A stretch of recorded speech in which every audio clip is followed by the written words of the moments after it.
Hey everybody, welcome to the Blue Collar Bear Gourmet. I'm Chris, this is my channel. On this channel I like to drink craft beer, I like to review craft beer, and I don't like to pay a whole lot of money to do it. So the beers that I review here usually come in around the $2 price range, and such is the case with today's selection. This is the third and final installment of this particular series. I did pay $2.49 for this 12-ounce can of Hard Frescos Brewing Company Guava Citrico, which is beer with natural flavors. $2.49, as I said, I paid for that can, which is a little more than I'm used to paying. But I have to say it was fairly new, and it's gluten free. And I've been like I'm going to go off. I'm going to do my little diatribe here, but I believe that if we could make a decent gluten-free, non-alcoholic beer, then the world could all sit down and enjoy a beer together, regardless of their dietary needs or religious convictions. So I'm always looking for a good gluten-free beer. I have a friend with celiac disease, and so anyway, these gluten-free beers are of particular interest to me for that reason. Now, as I said, this is the third in the installments. There are actually other hard frescoes flavors, except these are the only three that I could find in my market. And the first one, if you recall, was the Juicy Jamaica Hibiscus. The one after that, the most recent one, excuse me, was the Tangy Tamarindo, which basically tasted like a hard cider. And then today, like I said, we've got the Guava Citrico. And what I do like about, even though I haven't been particularly fond of the past two, and I'm hoping I'm going to like this one better, what I do like is when I go to their website, they have recipes for beer cocktails there. And so some of the interesting ones for this one in particular were what they called the El Paso Tom Collins, but it uses rum instead of gin, like a traditional Tom Collins. It also includes this. There's some vodka drinks. There's a mimosa with OJ and beer, with this beer.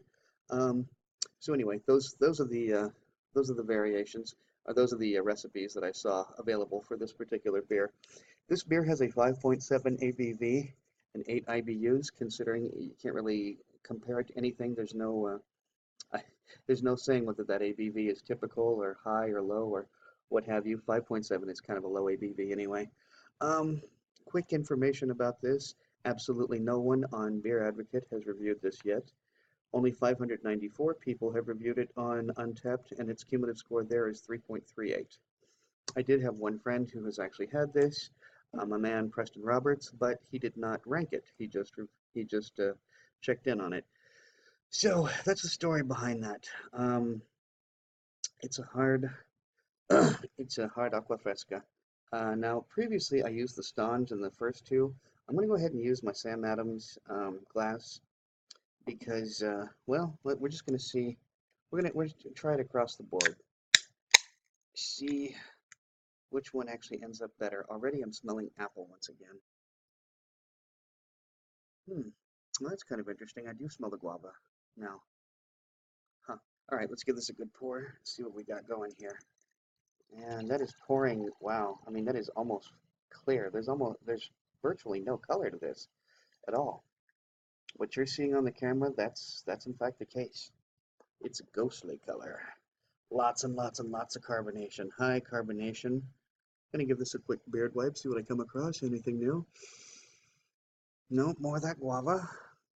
At first, like I said, when it first opened, I smelled apple, and I thought, oh hell, because um, the Tangy Tamarindo was very, very appley. Like I said, it basically was a hard cider.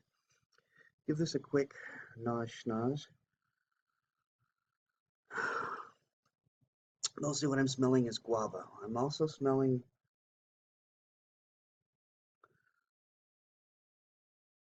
I hate to say it, but it smells a little bit like sweat socks. Yeah, it really does smell a little like sweat socks.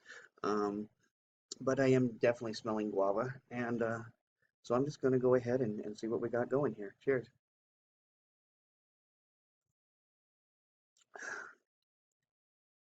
Hmm, that's not bad. In fact, I got to say, out of the three, that's probably the one that I like the best.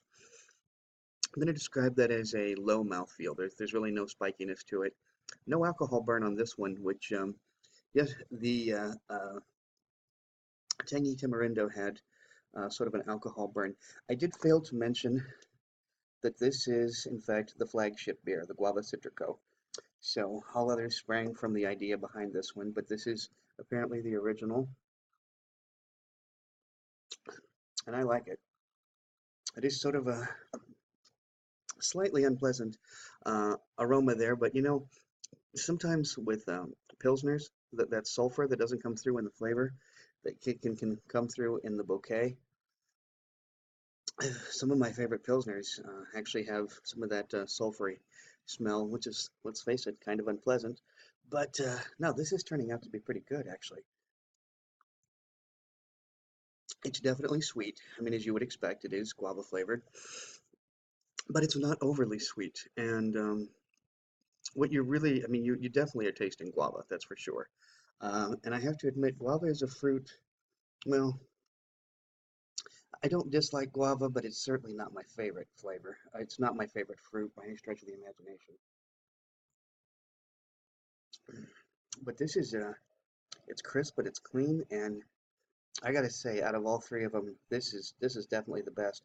I'm kind of glad I saved the flagship beer for the end. I wasn't sure whether to do it first or last, and I thought, no, let's wait until the end.